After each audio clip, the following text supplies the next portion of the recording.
Either way, I'll bet I've sparked your attention. This is a story about family. There are lots of different types of families, and they can sometimes be found in pretty unexpected places.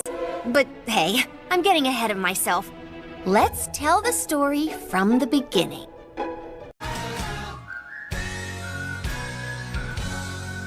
What if the ghouls of Monster High helped young ladies in the gay 90s of London? That's the 1890s. That's the general synopsis of The Strange Case of the Alchemist's Daughter by Theodora Goss, published in 2017 by Simon & Schuster, and the first in the Extraordinary Adventures of the Athena Club. I know, Theodora loves long titles, and I can't blame her. I also love long titles.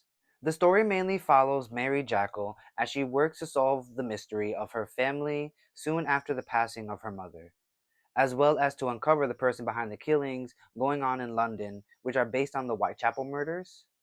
Along the way, she meets a few interesting characters who become members of the Athena Club, like Diana, Catherine, Beatrice, and Justine.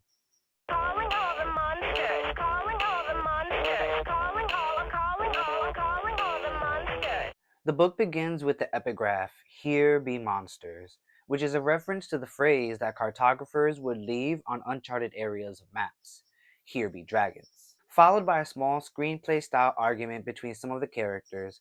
From it, we already learned two things. One, Catherine was asked to transcribe their adventures in a book or novel. And two, the girls are broke, or at least in dire straits, enough to need to publish their experiences in a book. These interruptions from the characters post-adventure are frequent and honestly some of my favorite bits of banter between the members of the Athena Club. We begin with Mary at the funeral of her mother, Ernestine. She's accompanied by the household staff, Mrs. Poole the housekeeper, Alice the scullery maid, also the cook, the footman, the parlor maid, and even her mother's nurse. As the Reverend finishes his speech, Mary decides to spend a few moments alone with her mother's grave. Another interruption has Mary wondering why Catherine began the story there to begin with and not in media res. Catherine drastically changes the story midway through to please Mary, with the next paragraph describing Diana picking up a button off the body of a corpse. You what? Mary interjects again, and Catherine resumes the story of Ernestine's funeral as normal. Mary takes a walk through Regent's Park on the way home. Her thinking gives hints as to her financial troubles that have only worsened now with the death of her mother.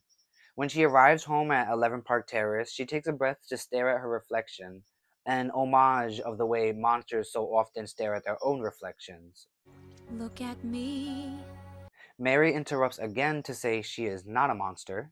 Then she has Mrs. Poole gather the staff as she checks the mail from Mr. Guest, her mother's solicitor, writing on behalf of her estate. They're in serious debt. That's rough, but She tells them that she has to let them go. The death of Dr. Jackal 14 years ago put a strain on things, especially because he was wiring their finances to Budapest. However, Ernestine kept things comfortable for them because she had an inheritance, but they still had to sell off valuables to make ends meet. And because English inheritance laws regarding gender are barbaric, Mary is left to fend for herself now. She gives them 2 weeks' pay in advance and tells them they don't have to stay and they can go when they wish.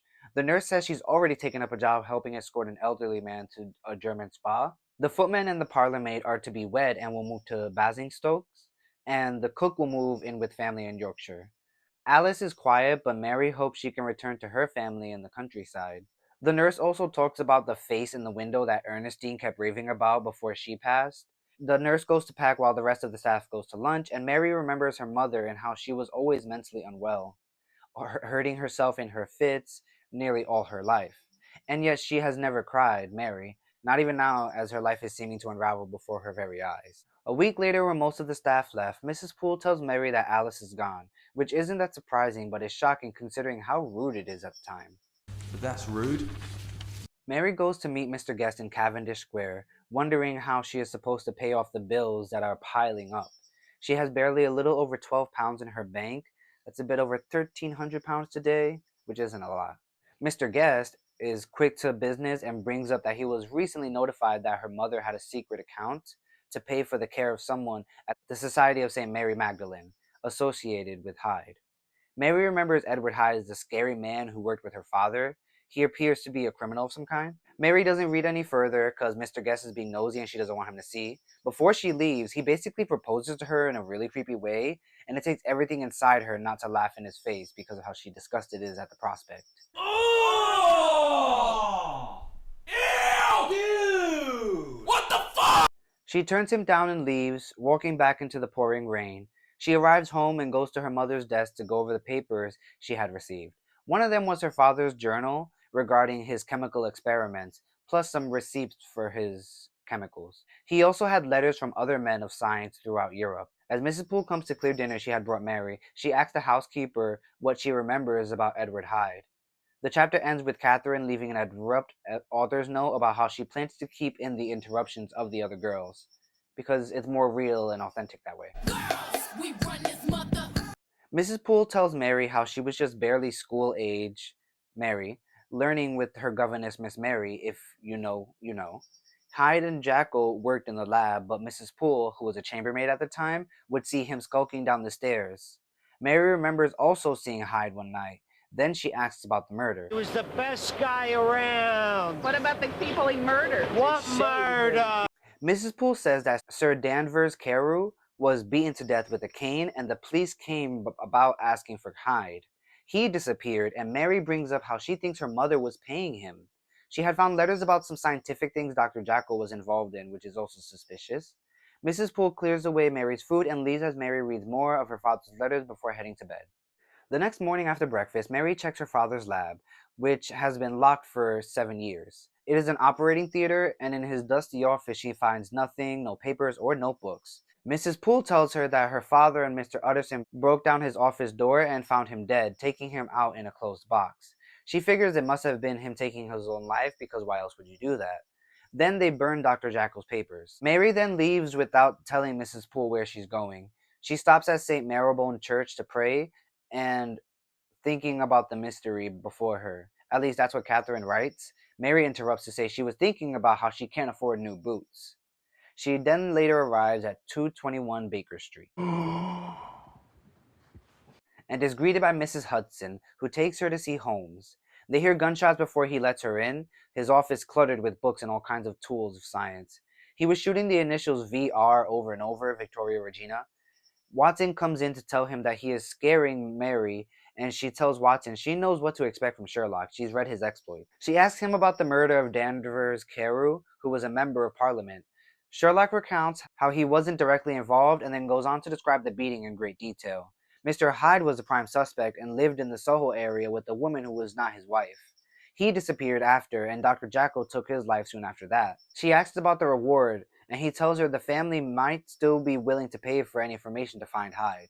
He's actually going to speak with Inspector Lestrade of Scotland Yard soon regarding the Whitechapel murders. Then she tells them about her suspicions. But first an interruption where Diana complains about how bossy Mary can be, with Justine interrupting to say it's for her well-being because even recently she reacted to being told she can't go with them to Vienna by cutting up all their clothes. Vienna is the next adventure, which is just starting as they're trying to pen this adventure. Back to the story, Mary tells them she thinks Hyde was blackmailing her mother and may be at the Society of St. Mary Magdalene. Mr. Holmes decides to send Dr. Watson with Mary to look into the society in Whitechapel while he goes to Scotland Yard. They're only to see if Hyde is there and nothing more. They leave with Dr. Watson hailing a cab, not the modern taxi, but like a hansom cab, which was a horse-drawn carriage at the time. They ride to Whitechapel and walk the rest of the way because the cabbie refused to go into the twisting alleyways. The society is a small church with like a wall around it, no men allowed. Mary rings the bell, and at first, the sister isn't willing to let her in until she mentions her name. Then the nun insists she speak with the director, Mrs. Raymond. Watson doesn't like it, but Mary insists, handing over the portfolio and umbrella. He in turn gives her a pistol, asking her if she knew how to use one. She tells him she can, because she recalls how she had the gamekeeper's son teach her how to use her father's old revolver, just in case. She's practical that way. She's an icon, she's a legend, and she is the moment. Now come on now. She goes in feeling apprehensive. Diana interrupts to say that Mary doesn't get scared. Mary tells her of course she gets scared. She was scared when Diana was in that burning hospital in Vienna and didn't listen to her and Justine. You what? Diana responds by spewing profanities that Catherine edits out. Back to the story, Sister Walker takes her through the courtyard and into the gray building to meet with Mrs. Raymond in her study. There, the director tells Mary that she refuses to keep Diana any longer. She leads Mary past rooms of quiet women in gray to a locked door, and behind it is a girl with red hair in a messy room with letters in red that demand they let her out. Diana has a bandaged wound, which is where she got the blood to write her message. Mary asks Mrs. Raymond, who is this girl? なんだこの生意気な。迷子? She is bewildered, but Mary explains that her mother died. So Mrs. Raymond tells her that Mrs. Jackal left Diana Hyde in their care when Diana's mother passed away. Mary is unsure what to do and eventually decides to take Diana with her, especially because she can't afford to pay for the Magdalene Society to care for her, or what passes for care around there. They're very abusive. She tells Diana to pack her trunk, not taking any of her nonsense, as the girl throws on some boots without any socks. Dr. Watson is shocked by the appearance of Diana, who introduces herself as Mary's sister before they're interrupted by a boy yelling how Sherlock needs Watson. Another murder has occurred not far from there. He wants to send the girls home, but Mary insists on speaking with Sherlock, and Diana refuses to go home anyway. They send her trunk along with the boy, who Watson pays in addition to the money to get a cab to take it to 11 Park Terrace. Mary catches up with Watson on what happened at the Magdalene Society, reminding Diana to behave or she will send her back. We end the chapter with Justine asking Diana what she did that was so bad when they tried baptizing her. She says she peed in the baptism water. Oh! Diana continues to be obnoxious and vulgar the whole walk into London's East End. They find Sherlock and another man beside a body covered by a sheet. Everyone is being all proper and old-fashioned because Miss Jackal really shouldn't see this. Diana asks about her and Sherlock takes the chance to ask her who her father is. She says her mother told her it was Mr. Hyde, and with that, he shows the body to Watson and the girls. The victim was Molly Keene, who was once a lady, as confirmed by Inspector Lestrade.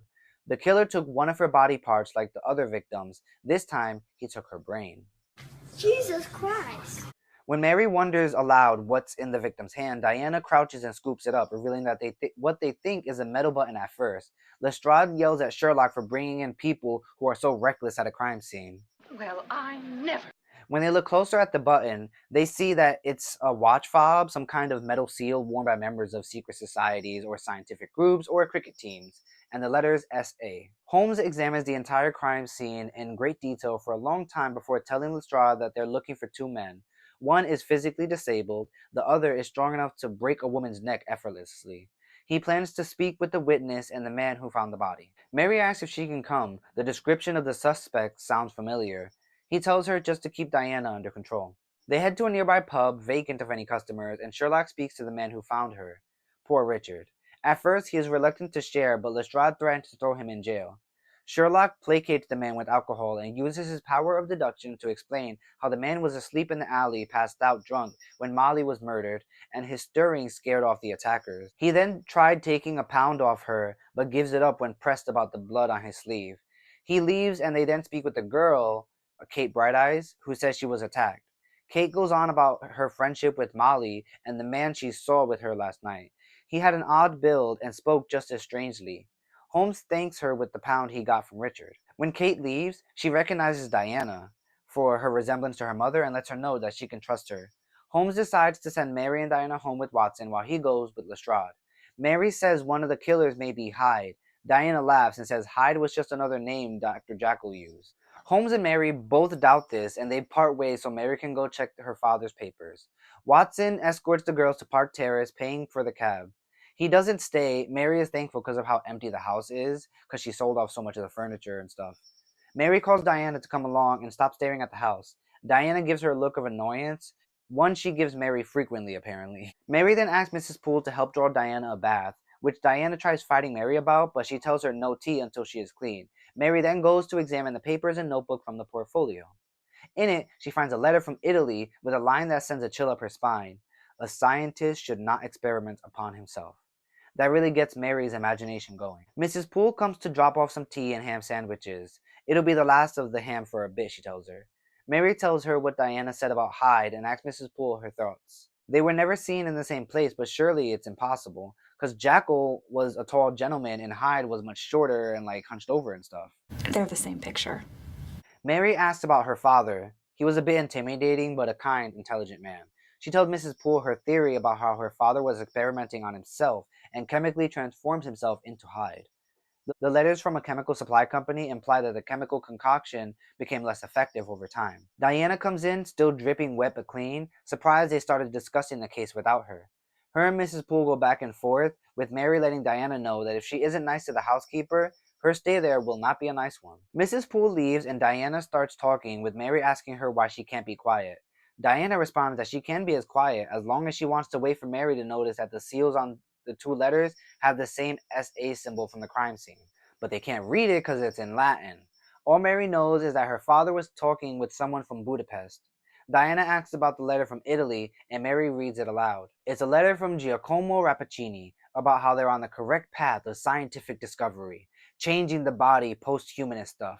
He describes his daughter Beatrice and how he almost lost her, but she is thriving now, taking up botany as a study. He describes how the insects perish from her breath. Then he talks about Dr. Moreau's theory that women's brains were more malleable to their experiments may be true. He regrets that Moreau was chased out of England. Then he tells Jackal that he shouldn't experiment on himself and suggests his daughter marry instead. Mary then tells Diana this confirms her theory about Jackal and Hyde, with Diana reminding her sister that she never had the high opinion of their dad that Mary did. He left Diana's mother and never helped them. She's always thought he was the worst. Mrs. Poole comes in to check on them, and Mary asks her about Rappaccini. Mrs. Poole runs to the kitchen and comes back with the Gazette newspaper. In it is an article about Beatrice Rappaccini, the girl who breathes poison. They decide to visit the next day before their meeting with Holmes and Watson. Then Mary tells the housekeeper everything that's happened that day. Then she asks Diana to tell her everything she remembers about Hyde. The next chapter is titled Diana's Story. Catherine has Diana write her section as she plans to have the others write their story. Diana starts with her mother, who got pregnant at 15 with a child of a soldier from Glasgow. Her father kicked her out and she lost a child, unfortunately. It was in these conditions that she first met Edward Hyde. She was working at a house by the docks when Hyde found her. The women there catered to the business class of men, being more educated than other places. He wanted her to have a child, but she was using protection, and he may have tricked her into having one against her wishes. He blackmailed her into moving into a place in Soho, and was excited for her to have a girl instead of how men prefer a son. That's weird. Then one day the police came asking about him in connection with the murder of Sir Danvers Carew. From there, Diana's mother moved into an apartment in Spitalfields, a life of poverty and hunger as her mother strived to provide for the both of them. Diana tries saying how Mrs. Poole and Mary grew pity for her in that moment, and they do argue, but to a degree it is true. Diana says that Mrs. Poole gives her an extra portion, even while she scolds the young girl. Interesting. Around 4 or 5, Diana's mother got a job at the house by the docks again, and they moved there. The younger girls watched her, being close to her age. The place takes girls as low as 14, which just is horrifying and painful to think about. I'm sad now. Then Diana's mother got sick and died, and for a while the other girls chipped in their own meager pay to support Diana until a man came to get her and bring her to the Magdalene Society. From the raw and real camaraderie of the women of the night to the cruel and abusive treatment of the church. What a twist of fate for her.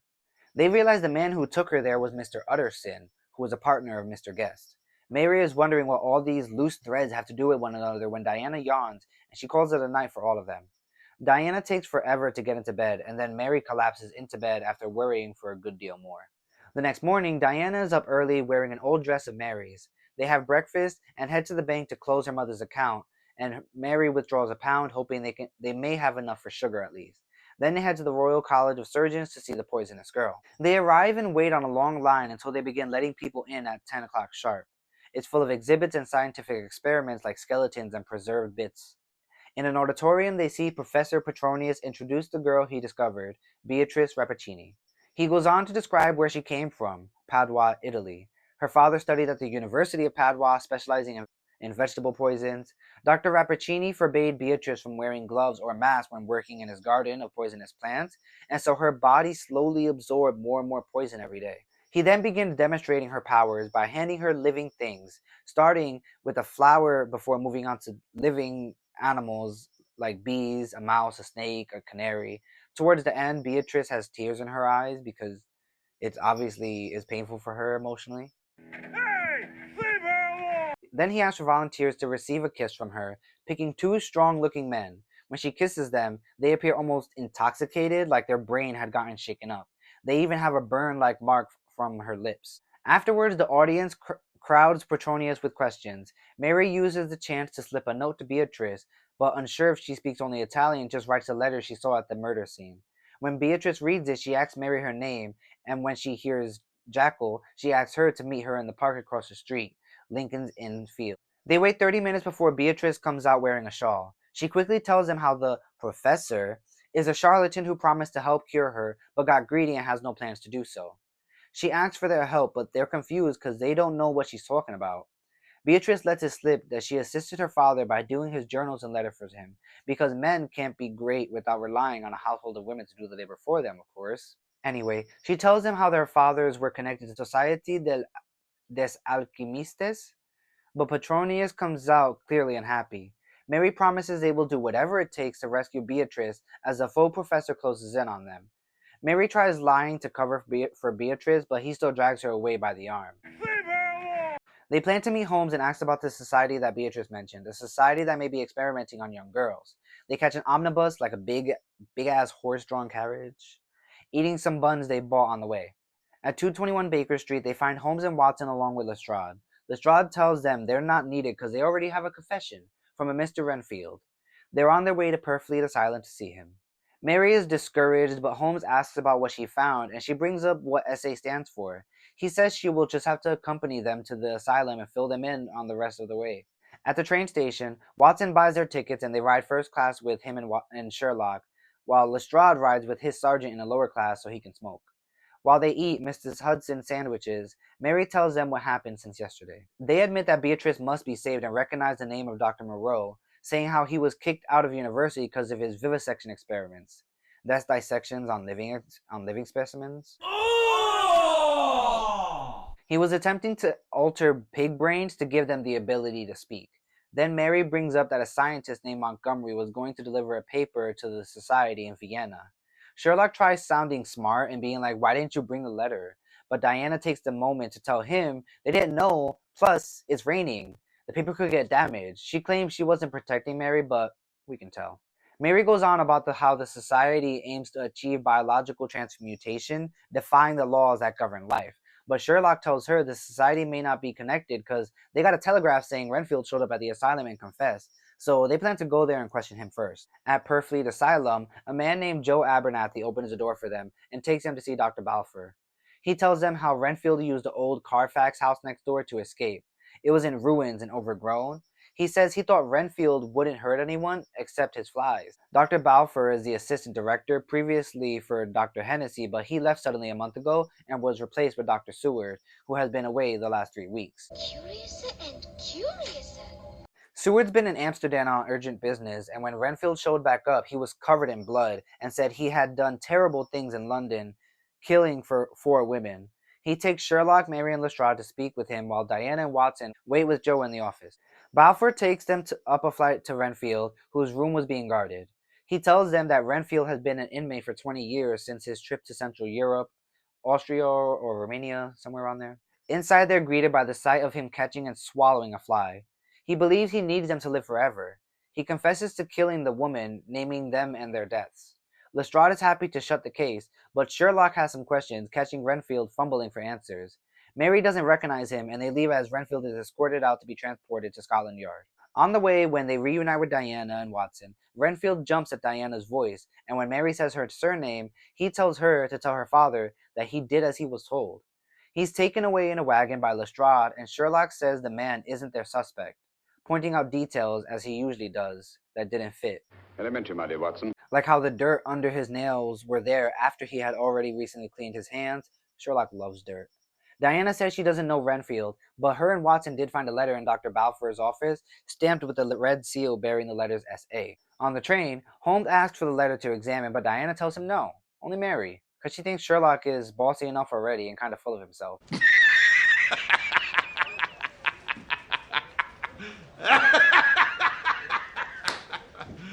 It's a letter addressed to Dr. Seward from Abraham Van Helsing about an upcoming presentation to the society in Budapest. He warns John to be careful because not everyone supports their ideas, even though the number has grown in their favor. He mourns the loss of Moreau and says how John and Mr. Prendick are promising scientists supporting their cause. He talks about his own experiment where he almost lost her, but now his results show promise.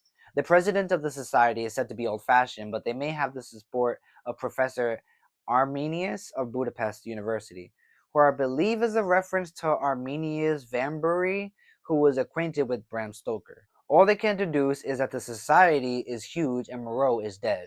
Watson asks Mary if she can host them for dinner, and she reluctantly says yes. She hopes Mrs. Poole won't be too mad. We get another interruption of Mrs. Poole saying she would never. Well, I never. But the girls say she got mad the other day because they failed to clean a mess after an attempted shooting of Count Rupert, which they do apologize for. They arrive back home to Charles, the boy from earlier, to tell Sherlock that there's been another murder and Lestrade needs him right away. Another girl also missing her brain. Mary points out that it's the first repeat organ theft. That's weird. Sherlock hops back in the cab and races off while Watson stays for dinner. Mrs. Poole is initially upset, having been wondering where they run off to all day. Thankfully, she did make beef stew, hoping it would help to stretch out their food budget, so she warms that up for dinner. She does say the cringy line that ladies may go hungry, but gentlemen have to eat.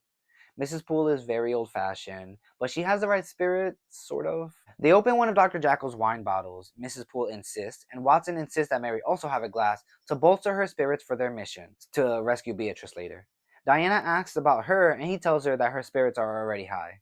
Mary rips the band-aid off and tells Mrs. Poole what they're doing that night, and she doesn't bat an eye, just telling them to bundle up. They then take a cab to High Holborn Street and walk over to Lincoln's Innfield. Diana runs off to peer in the first floor window and sees Petronius and a woman counting money, as well as a guard dog nearby. They sneak around to the bedroom Beatrice described and are wondering how they're going to communicate a message to her. But Diana, again tired of waiting, takes off her boots and coat so she can climb up the drain pipe using her toes to keep a grip. You what? Beatrice lets her in through the window, and after a moment, Diana climbs back down and gathers her clothes to put on. She tells him that Beatrice will try to sneak out when Petronius and the woman go to sleep. The woman usually locks up the dog in the kitchen at night. They wait in the park, and after a while, Beatrice is seen wandering out of the building. As she approaches, though, a light comes on, and they run for it.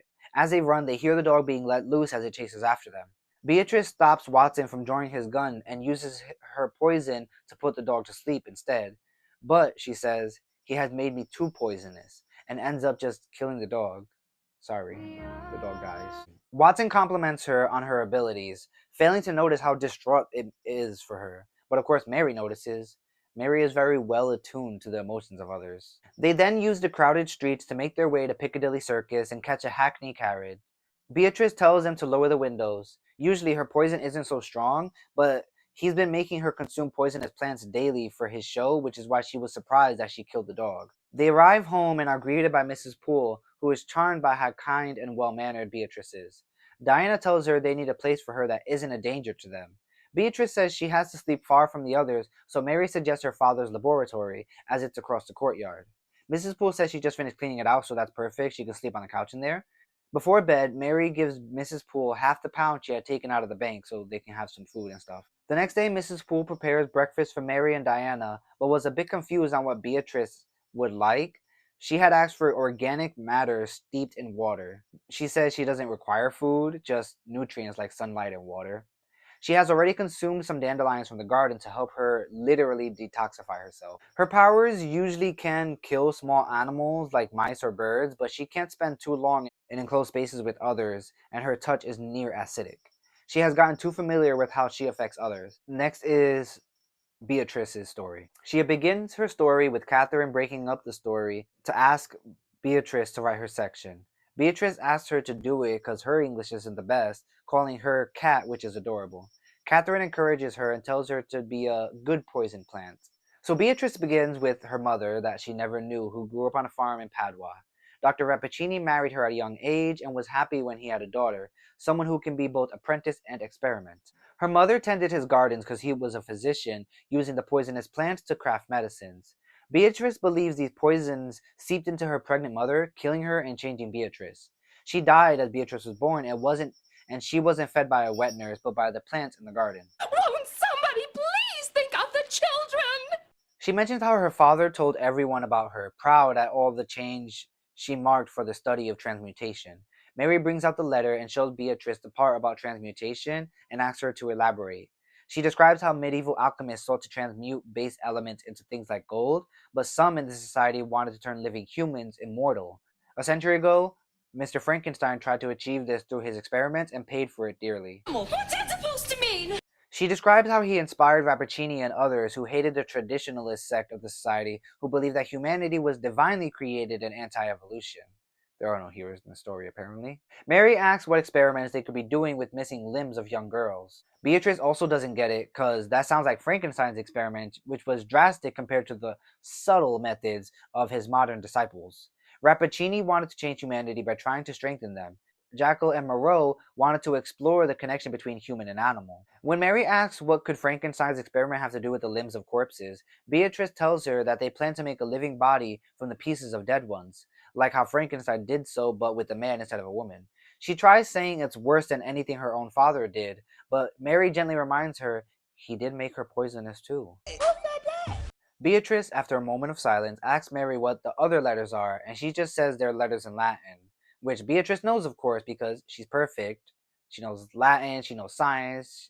She calls Latin the language of science. Nerd! She tells them it's a warning of expulsion from the society by their president if Dr. Jackal doesn't stop his experiments, followed by a warning 6 months after. Mary asks Beatrice if she knows what they are, but she doesn't, just that Jackal was trying to defeat humanity's animal nature. Ironic given how his experiments made him more beast-like. Coincidence? I think not! Beatrice rides rushing her story along by skipping to the part where Holmes and Watson come over to say Renfield escaped, but Catherine insists she tell her whole story. So she quickly describes Giovanni, a neighbor's relative who was visiting. She loved him so much she hoped to slowly introduce him to the poison garden to make him like her. It worked, and he went to a local doctor, Baglioni, who was once affiliated with the society and is a rival of Rappaccini's. He gave the young man a cure, and he brought it to Beatrice. He went on about how they could be cured and return to normal. She realizes he truly sees her as a monster, and she also feels like one for trying to make her like him. But the others tell her, "You're not a monster." You're breaking my heart. When she takes the emerald vial, her father tries to stop her, but Giovanni promises it's safe and shows her by going first. When he drinks it, he smiles at her afterwards before dropping dead in her arms. Hey, who left this bowl of onions here? She tries taking the poison after, but her body is much more imbued with poison, so it has no effect. It's like Romeo and Juliet without the dagger bit. Well, she did consider it, but couldn't commit to it, instead asking her father to fix her. He tells her it's irreversible, though. So she leaves and goes to Baglioni, blackmailing him into seeking out a cure. He tries for a while, at least until Beatrice receives word that her father died in his gardens, succumbing to his own poisons. And no one else dared go in there, and Beatrice was the only one left to go inside and bury him there. She blames herself for the death of her mother and Giovanni. It's not your fault. Sherlock comes in and they get right to business. He tells them how the second brain snatching occurred the night Renfield was being held at the asylum, and he had escaped while en route to Scotland Yard somehow. They're all confused on who would be doing this and why when Mary brings up what Beatrice mentioned about Frankenstein. She goes on about Victor Frankenstein, a student who tried creating life from death. Watson remembers the name from the novel written by Mary Shelley and says it can't be based in reality. Sure about that? You sure about that? Beatrice assures him it is true, and Holmes asks them to tell him everything they've learned about the society, and then says they need to learn more about the early victims before Lestrade brought him onto the case. He will check out the asylum once more and says the girls can rest from last night's events. Then him and Watson leave, and Beatrice pipes up she found a letter while sneaking out from Petronius last night. It's from Catherine Moreau, who says she is traveling with Lorenzo's Circus of Marvels and Delights. She asks if Beatrice can meet her sometime at Battersea Park on the South Bank. Mary is excited to be out on another adventure. She gives Beatrice a dress to wear and her mother's veil to hide her face. Mary changes out of her mourning clothes because she doesn't want to stand out at the happy event at the park. They take 3 omnibuses to get there because Mary sees a suspicious beggar and wants to avoid being followed. They buy tickets and tour the sideshow attractions, stopping at each one, unsure how to spot Miss Moreau. At one sideshow, they see the Catwoman Astarte from the jungles of South America. She has a tail and claws and even cat ears. When she hears Beatrice, she entices her closer and whispers something. Beatrice then walks out with the girls, telling them that the Catwoman is Catherine and she will say more when they're out of the tent. She had spoken to Beatrice in Latin, telling her to meet Catherine at her tent when the performance begins. They stop for a snack for Diana as Mary knew she would be hungry and water for Beatrice. Then they go to Catherine's tent and are soon followed in by her, where she proceeds to remove the costume she is wearing, resembling a regular woman just with scars all over her body. They introduce themselves, with Catherine saying how she smelled that Beatrice wasn't entirely human. Catherine isn't Moreau's daughter per se, she is one of his creations though. Then she tells someone to come in, and in walks a very tall woman who introduces herself as Justine Frankenstein. Beatrice is shocked because in the novel, Victor threw his project into a river, but Catherine says that he was a liar before asking Mary if she is sure she wasn't followed. She smells a not entirely man, saying it's time for her and Justine to leave the circus. She tells Diana, the monkey-like girl, to come with her. Justine says she can trust Catherine because she saved her life. Justine goes on about how she is over 100 years old at this point, having died at 17 after being framed for a crime. Her father Victor remade her stronger. Kat and Diana return with men's clothing and they begin changing into them. Mary realizes how freeing it feels to wear men's clothes. Diana is in her element in men's clothing, snatching up scissors to chop off her hair. She's wanted to do that since being at the Magdalene Society. Mary helps Beatrice pin up her hair, and then the girls interrupt to have a discussion about gendered clothing and all the rules behind it and how everyone feels empowered wearing clothing that reflects who they are. For some, that's more traditional clothing, others it's women's garments, and some don't care. Mary does say being a woman does help one go unnoticed and even allows one to carry a gun. Because I'm carrying a gun. On their way out, they pass through the tent of the Zulu prince, an American man named Clarence, who promises not to say anything. They split into two groups, Diana and Catherine, while Mary, Beatrice, and Justine go first to meet them across Chelsea Bridge.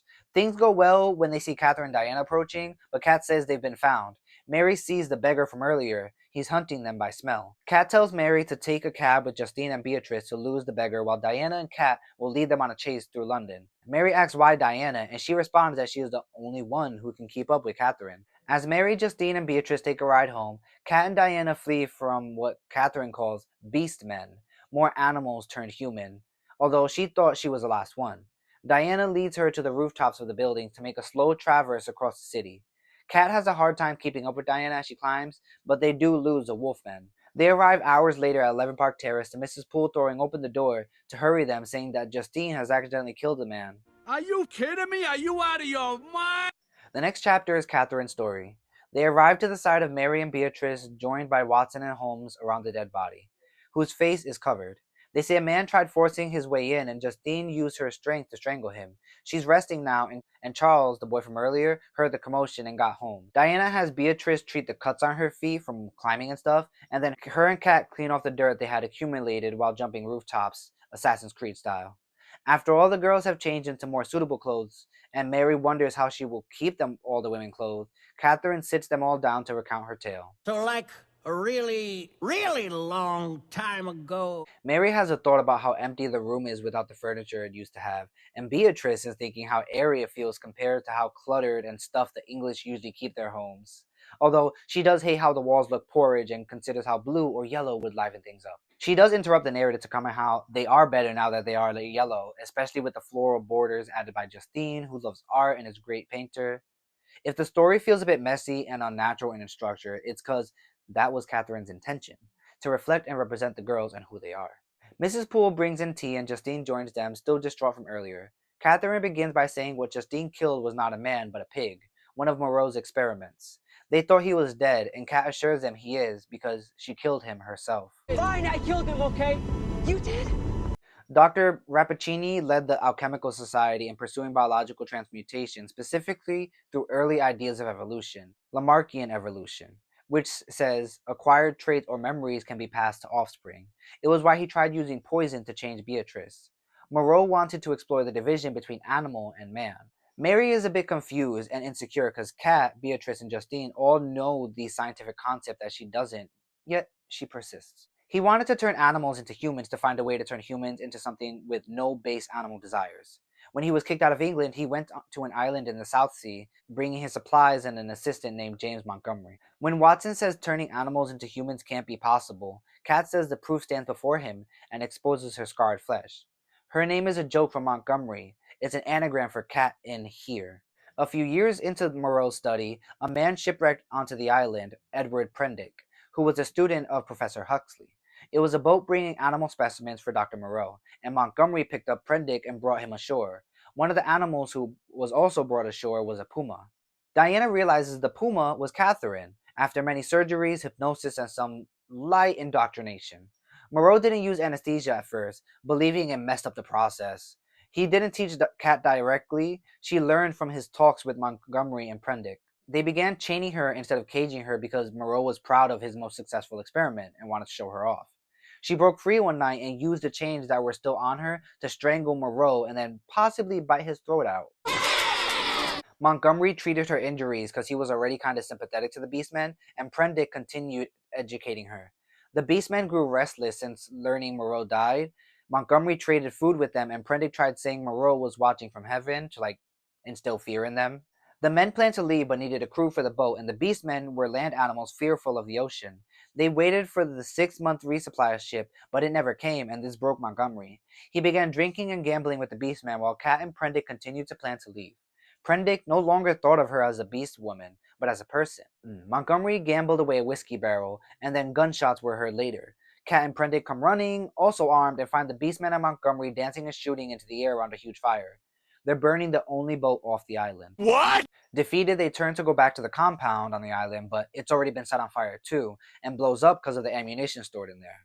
In the morning, they find Ash and the body of Montgomery, strangled by one of the Beastmen. Cat and Prendick survive by hiding in a cave, with Cat hunting the Beastmen for them to eat. Mary raises alarm at this, but even she is mostly alarmed at the conditions created by Dr. Moreau. Cat isn't ashamed though, she was a puma. She was just doing what would have happened in nature. But it messed up Prendick mentally. You are the weakest link. Ironic considering Europe's history of consuming humans. Anyway, one day he gathered some old planks of wood and built a raft. She only saw him when he was already far out to sea. She thought he died, but Mary says they have a letter with his name, and she goes to grab it. She comes back and reads the letter they found for Dr. Seward. Cat is silent. Meanwhile, the girls interrupt for Mary to say she now understands Cat's reaction to learning Prendick was alive. You see, she and Prendick were romantically, or at least sexually maybe, involved. When she killed Moreau, the two men fought over her as the only woman, but she rejected Montgomery, which is perhaps why he was drunk that night. Kat does assure the girls she didn't want to say these things in front of Holmes and Watson, as it is her story to tell or not. The girls, of course, agree and support her. The day she watched Prendick sail away, she set her mind to surviving, and a while later, the supply ship arrives. The old captain had gotten fired, and they missed their scheduled delivery. She pretends to be a shipwrecked Englishwoman. They excuse her complexion due to her ordeal and her scars from her survival. In Peru, she becomes a local celebrity, an Englishwoman who survived on an island. That's like a big deal to them. She kept getting invited to parties and such, which was her first introduction to women's clothing. Before then, she had worn what was around, which was men's clothing. Thankfully, the maids help her get dressed. An industrialist named Sir Geoffrey Tibbet helps her get to England, and she stays with his family, absorbing information on the country. He wanted to adopt her, but his wife didn't like her, and neither did the family dog. One day, he kept barking at her while she tried to read, and when Lady Tibbet walked in, she had the dog in her jaws. You what? She didn't stay long after. From there, she found the circus after being homeless for a bit, and then she found Justine. They decide to get rid of the pigman body in the park. Justine offers to carry the body as penance, even though no one blames her. Justine helps carry the pigman to Regent's Park with Holmes, Mary, and Watson. On the way back, Holmes tries confessing his feelings for Mary, but she doesn't exactly catch it. Instead, he tells her how him and Watson learned the previous victims were all once part of the Magdalene Society. But then Justine faints as they enter the house. Diana gets Mrs. Poole and the smelling salts as Watson checks Justine's pulse. When Mrs. Poole brings the smelling salts and Justine stirs, they get her back into bed as Sherlock calls it a night, saying they'll speak tomorrow. It's been one of those days. Come on, Luigi. Mary interrupts to talk about how stressed she was considering the financial issues ahead of them, as they have the 5 girls and Mrs. Poole to take care of. They have, with the addition of Justine and Catherine circus pay, a bit over £42. Catherine and Justine need beds, and Justine needs an extra long bed for her. Their diets all pose a small issue too. Catherine ate only meat, Justine ate no meat, and Diana ate everything because she is a growing monster child. Diana already slept in the nursery that Mary had as a child. Catherine was in her mother's old room, and Justine slept in what had once been her father's bedroom. They had to prop up a pile of pillows for Justine on the bed to barely fit her at an angle. Then, she has to find clothes for all of them to wear from her and her mother's old wardrobe. It was a lot. She knows Catherine wants to write about their adventures and leave out the boring bits like this because who wants to read a manual of household management for monsters? Mrs. Poole jokes she wishes they would because trying to organize a household for them as was challenging. Learning new vegetarian recipes for Justine alone was difficult for Mrs. Poole. She is the mother I never had. Over a light breakfast, Mrs. Poole says Justine is too sick to go traveling at all and must stay in bed. Diana asks for more eggs, but Mrs. Poole tells her to make do, saying Beatrice doesn't ask for seconds as a lady. Diana responds, she doesn't eat food to begin with. She's a plant. News flash. You're not gonna. Beatrice goes to check on Justine as Watson and Holmes walk in, getting down to business. They spoke with Lestrade earlier that morning, and Sherlock elaborates that they learned of the women's connection to the Magdalene Society. Catherine volunteers to infiltrate the place to gather clues, while Diana can be her outside contact. Watson objects, but they tell him it's rationally the easiest way to avoid alerting the suspects. Watson then goes up to check on Beatrice, and Mary tells Holmes she wants to investigate Renfield more at Purfleet Asylum. Mrs. Poole says she is accompanying them because while it might be fine for men and women of the 1890s to travel unchaperoned, it is not fine for ladies and gentlemen to do so. Beatrice comes down saying she will stay behind to watch Justine because she is still too poisonous and Justine is more resilient against her toxin. So it's decided. Beatrice and Justine will stay home, Watson, Cat, and Diana will go to Whitechapel, and Mrs. Poole, Mary, and Holmes will go to Purfleet. Diana says Cat will need a fancier look, so Mary suggests her mother's old tea gown, and Diana suggests that they see Kate Bright Eyes who could do her makeup. While Cat changed, Diana threw on boys' clothes, much to Mary's annoyance. When Mrs. Poole, Mary, and Holmes arrive at the asylum, they learn that Seward fired Abernathy, Balfour, and the rest for letting Renfield escape. They're shown up to his office after he finishes speaking with some guy who turns out to be Prendick. Mary lies, saying she is there on behalf of a charity for fallen women and is there to observe Holmes, who wants to know more about Renfield. Mary takes notes on behalf of Holmes as Seward goes on about Renfield, nothing we don't already know, of course, though. They're even shown notebooks of Renfield's that yield nothing, just a list of numbers. When Sherlock asks for Mary's notes, he is glad to see she caught what he did. A letter for Seward on the desk, and Mary had written it down as best she could. It was from Edward saying he knows nothing about the murders. They'll try to find Prendick once in London, but while they're in Purfleet, they can seek out Joe Abernathy. Sherlock goes to a pub to ask around while Mrs. Poole forbids Mary from going in. Well, I never. He comes out a while later, having found Abernathy's address. They walk there and ask Mrs. Abernathy if they can speak to Joe, and they're let in while Mrs. Poole stays outside to talk cleaning products with Mrs. Abernathy. Joe isn't able to give him much, just that Renfield hoped his experiments with insect consumption would help him show them. He also wanted to extend past flies and spiders to birds and a cat. Very there was an old lady who swallowed a fly behavior. When the trio walking away, Mary and Holmes discuss how everyone seems to be connected to the society because that's who Renfield must have been trying to impress. On the train ride, Mary and Holmes try to untangle the confusing factions that seem to exist within the Alchemical Society. There's Jacko, Rappaccini, and Moreau, who may not get along with Seward and Van Helsing, who know Prendick, former assistant to Moreau, and then there is Renfield, a former member who may have seen Hyde once. They agree to plan more once they get home to see if Cat learned anything, also because Mrs. Poole says it's tea time.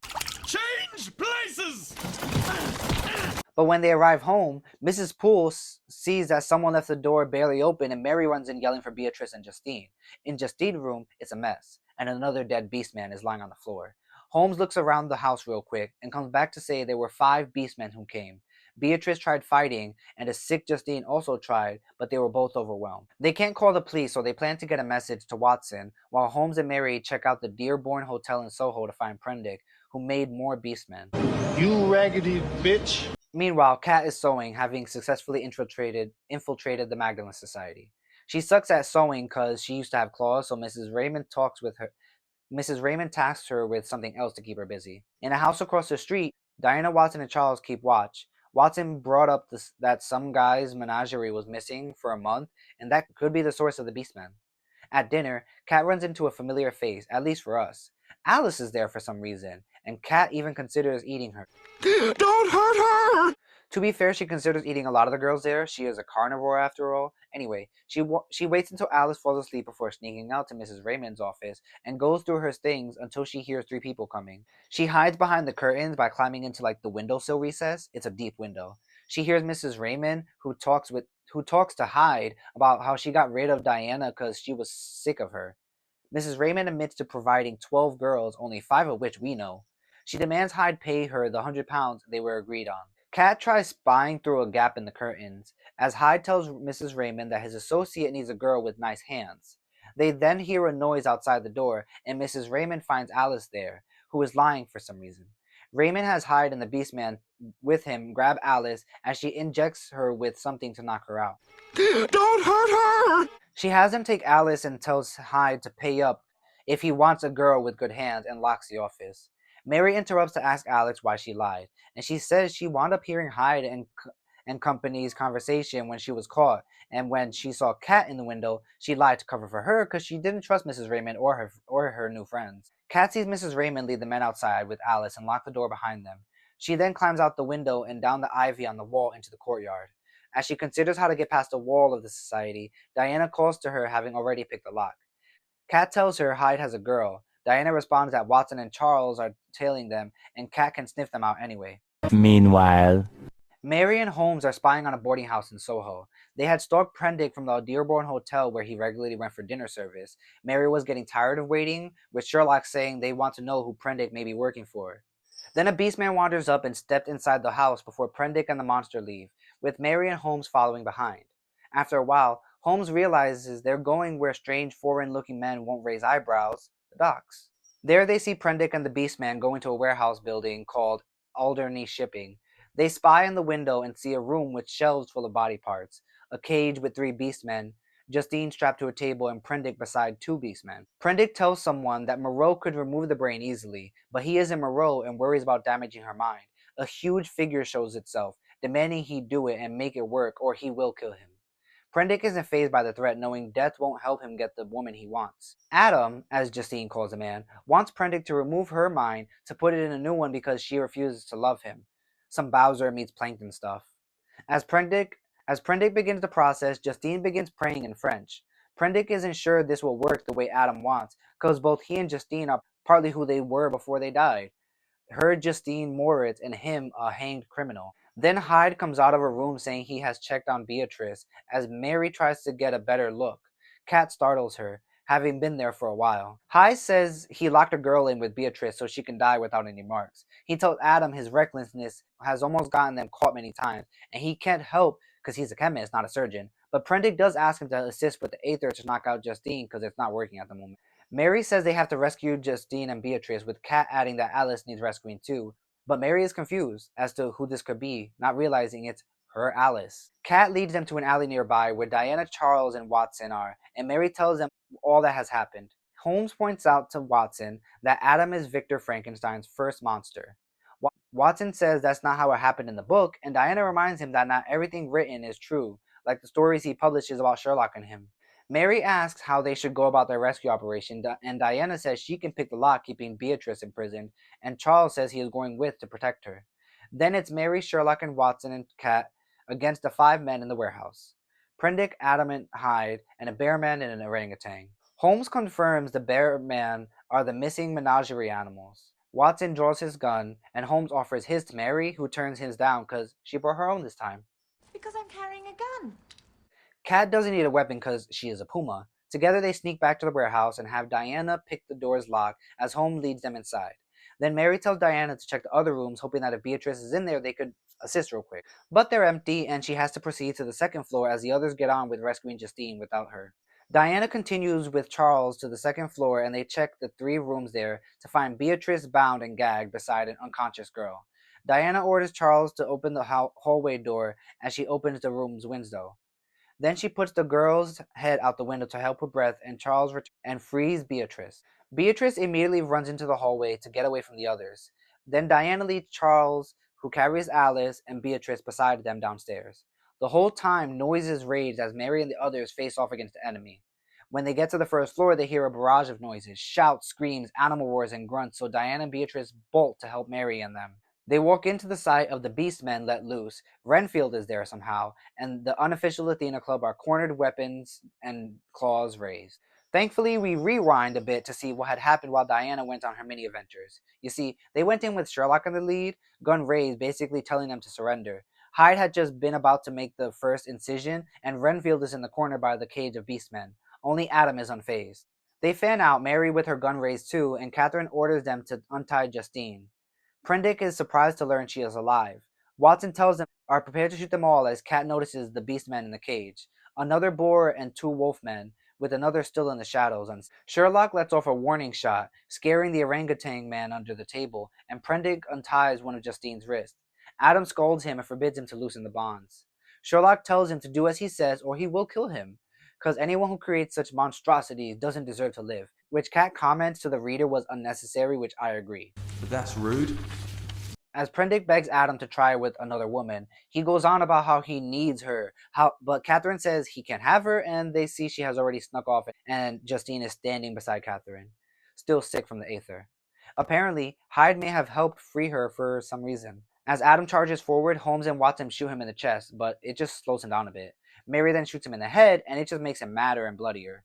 Then Renfield yells, standing by the cage, yelling about how Adam promised him life. He quickly uses a key to open the cage and let loose the beastmen, save for the one in the shadows who stays inside. The wolfmen come towards them, and Watson kills one with a shot as the other bites into his shoulder. Mary aims around Sherlock, who keeps his gun trained on Adam. She shoots and kills the second wolfman. Mary kneels to help Watson while Diana and Beatrice arrived. Adam tells them they can't stop him, blah blah, and Cat says he cannot have Justine, so he orders the beast to bring her to him. Holmes takes a headshot at the bear man, and he's down immediately.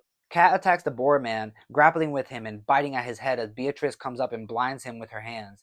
Enraged, he grabs her and squeezes, flinging her about. Diana, quick as ever, weaves in and strikes with a blade to the back of the beast. He drops Beatrice and tries to grab at the smell of Diana, cornering her, until Hyde comes out of nowhere with a steel chair. Nah, it's not a steel chair, it's just a scalpel to the throat real quick. He says hi to Diana, and Adam calls him a traitor. Hyde says Adam cares only for his personal desire, not for actually helping Hyde get back into society and proving Van Helsing wrong.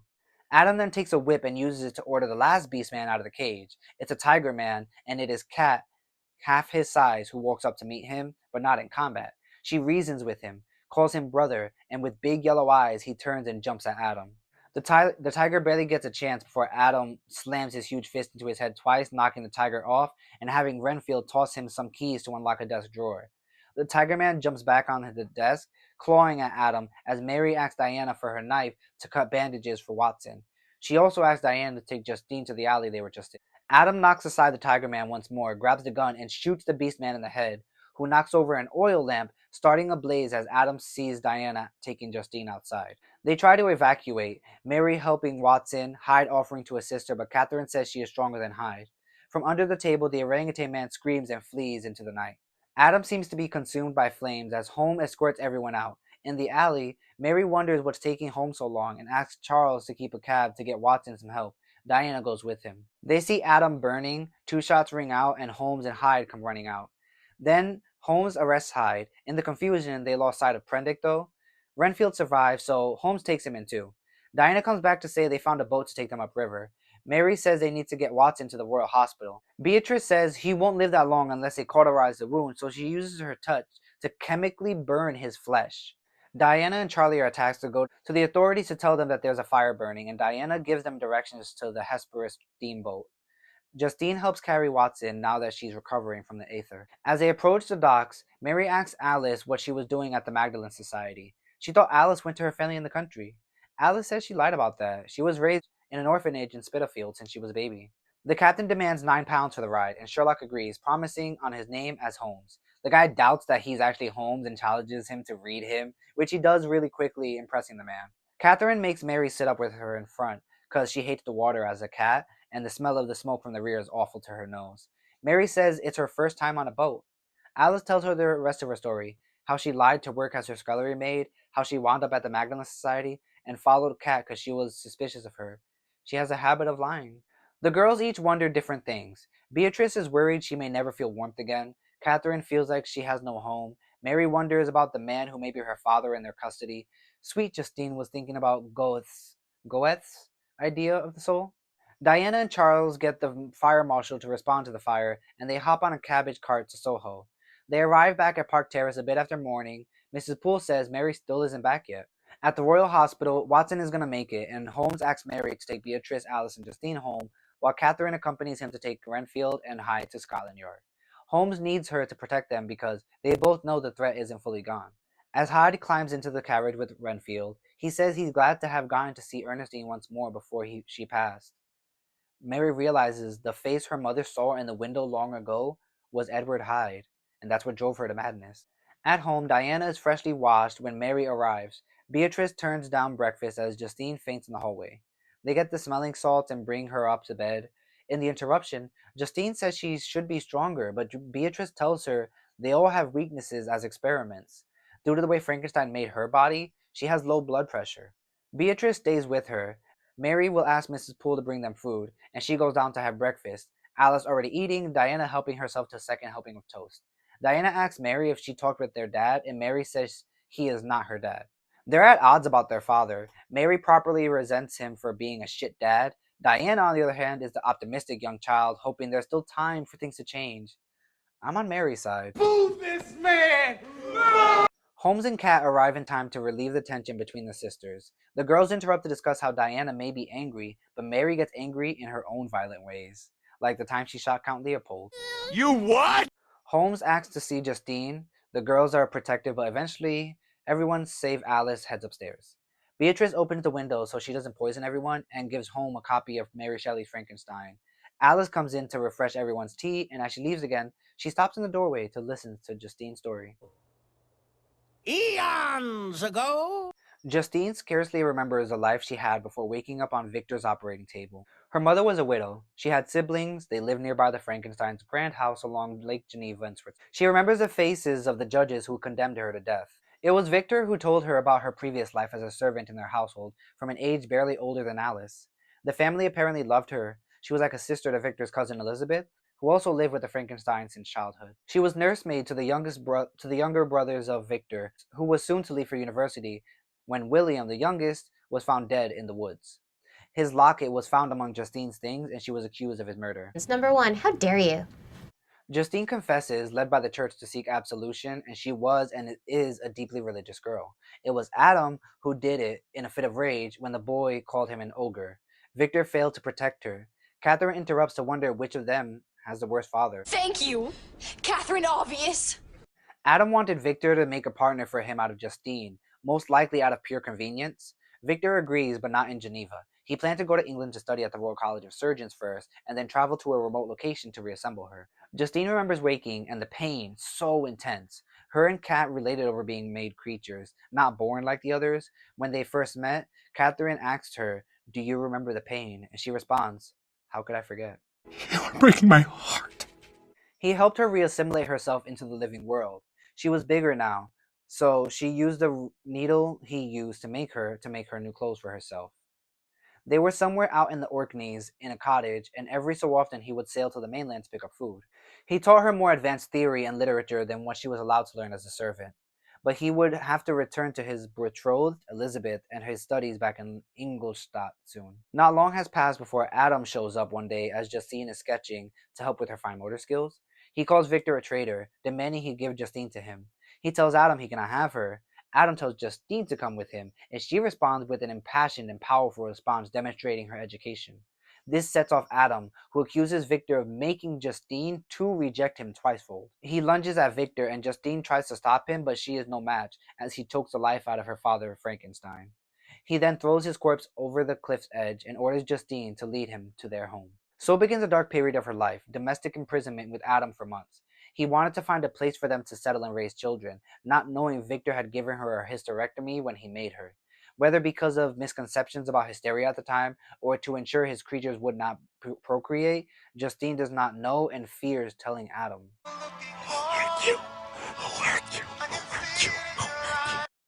One day, drunk, he says they're going to Africa to rule over the people and sire a new race. Justine was cooking in a skillet over the fire at the time when he asked her if she would love him. When he sees the truth on her face, he grabs her by the throat. She swings the hot skillet at his head, continues to bash at his head until he stopped moving. Then she fled to the shore, grabbed her father's rowboat, and began rowing to the Scottish shore, letting God guide her. And then at night, the stars. Once on shore, she travels for 3 days before finding a village. She had eaten raw snails and berries she foraged. no berries or poison enough to kill her. She avoided the village because she worried about what Adam said, how the people would reject her. But hunger gets to her, and as she wanders into the village, the people stare. She only spoke French, but she understood that they only thought she was a giantess, something out of a fairy tale. They're excited by her ability to lift heavy things and throw money to her. She gathers it as they leave, and the baker's wife gives her some bread too. As she leaves, she sees her reflection in a window. She had never seen her reflection. The cottage had none, and she passed no still water with which to see it. Justine realizes she looks kind of normal, not as oddly proportioned and assembled as Adam had. She takes to doing more little performances to gather money and get food as she wanders through England, winding up in Cornwall one night. She had kept moving to avoid Adam and was learning more English as she traveled. Some Welsh guy wanted to wrestle her and lunged at her when she instinctively reached out and just snapped his neck. She had relived that moment with Adam in her mind, yet she still blamed herself wholly, wanting to die because of what she had become. She wanders the English countryside in the dark and rain until she comes upon a house and falls asleep inside. In the morning, she sees she is in a grand house in disrepair, a forgotten home to some aristocratic family generations back.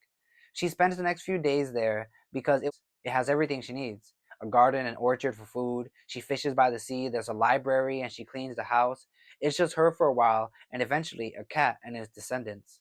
Legend spreads about the Cornish giant, and one day Catherine shows up, startling Justine. She had heard about her from someone in Cornwall while traveling with the circus. They told her about a 100-year-old giant who roamed the shore. The girls interrupt to wonder why Mary Shelley lied in her book. They think it was to cover for the Alchemical Society, but Kat thinks otherwise. Justine continues that she told Catherine her story. Her voice from not speaking for so long was like sore. She had no idea it had been so long. Catherine talks her into leaving, saying that not only were cities growing as the century draws to a close, but that the current heir to the house, a woman, had sued to turn the place into a grand hotel by the sea. Plus, she shouldn't be alone, and the circus does need a giantess. Catherine is that extrovert who adopts an introvert, and the rest is history.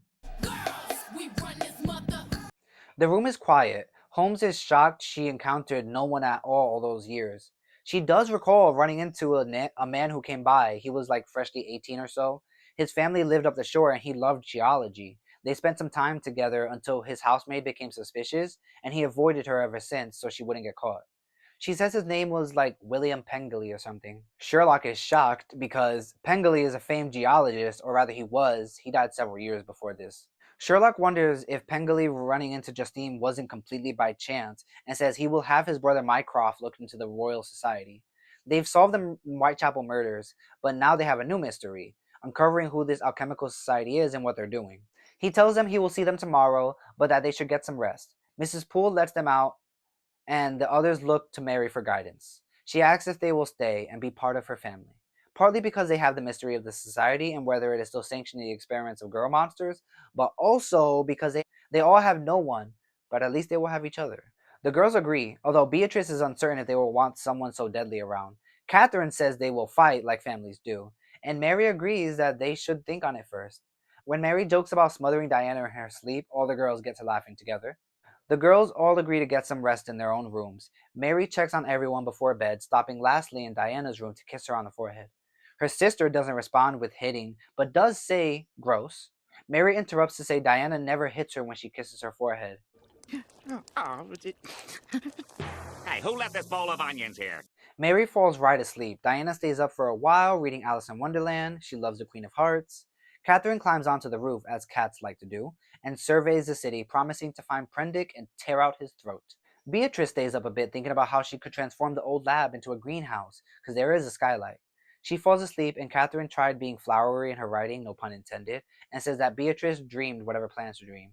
Beatrice interrupts to say plants can't dream, and Catherine asks why can't she be a romantic heroine. Mary's practical, Diana's impulsive as hell, and Justine is too tall. Beatrice responds that she isn't a romantic heroine. She's a scientist. It's not my wallet! Mary awakens later and finds the others gathered for tea.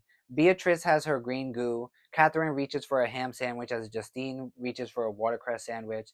They all agree to stay, and Diana stuffs her face. Mrs. Poole and Alice both sit as Mary asks if they will stay as well.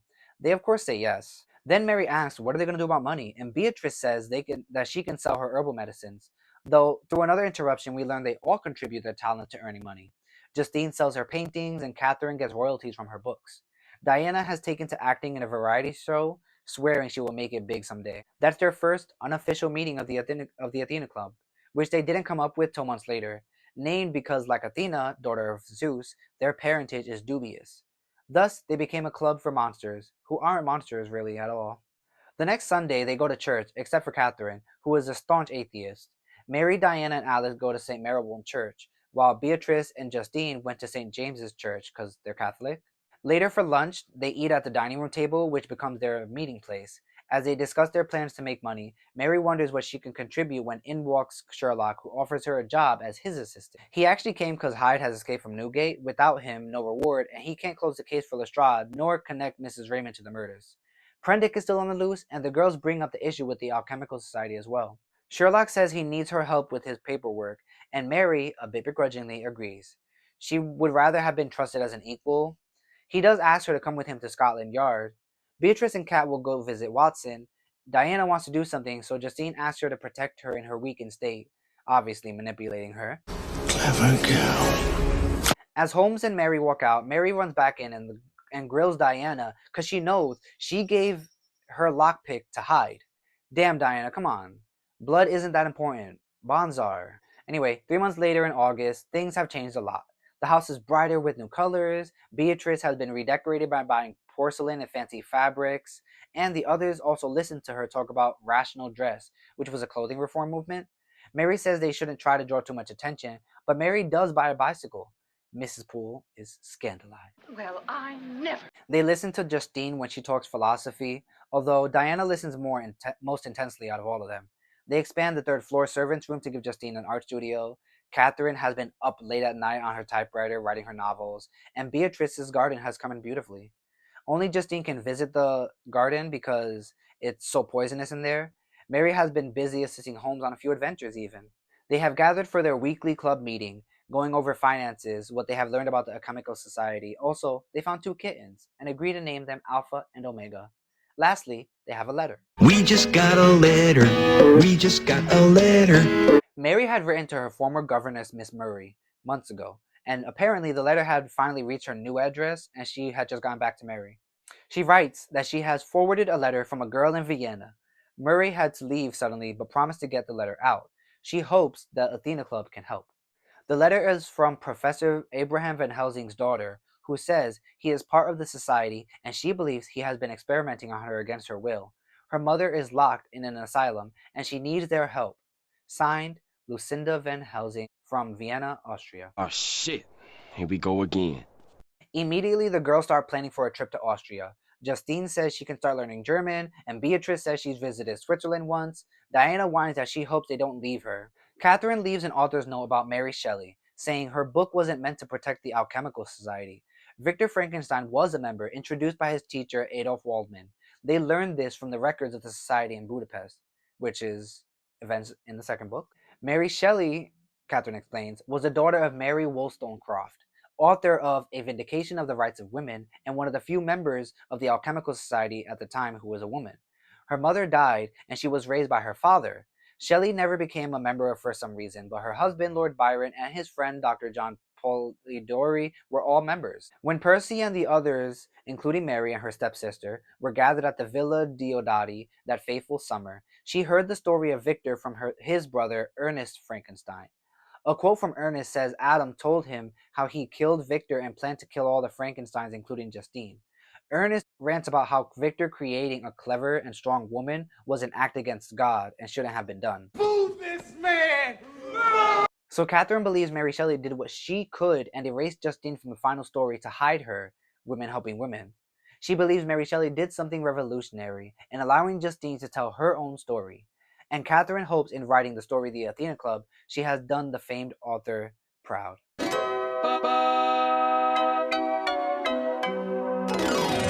Oh boy, was this a long and complicated tale. But in the same way that Catherine had to tell an unconventional story to tell the full story, I had to capture every moment to get across the complex characters and story of the first book in The Extraordinary Adventures of the Athena Club.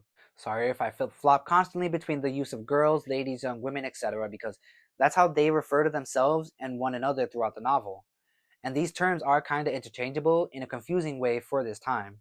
A young woman could be a lady, but she was also a girl for many reasons, like not being a mother in other people's eyes. Rules of propriety constantly pop up for our protagonists. It's something all too familiar to women, having to navigate a web of etiquette and behavior expected of them. That sadly hasn't completely gone away, but like the Athena Club, women then and today continue to push the boundary and fight for equality. I also like how different the girls are. They all have differing political and ideologies, but all agree that things can be better for women, and that powerful men shouldn't be allowed to do as they please. My favorite thing about each of the characters is Mary, she loves an excuse to go apeshit. Diana, we love a goblin child. Beatrice, I love her woe is me attitude. Me too, girl. Catherine, she never lets you forget she is a cat. And then Justine, I love a gentle giant character. Anyway, this has been a lot of fun, and I can't wait to cover the sequel, European Travel for the Monstrous Gentlewoman, which is twice as long as this book, so wish me luck. Bye! Bye!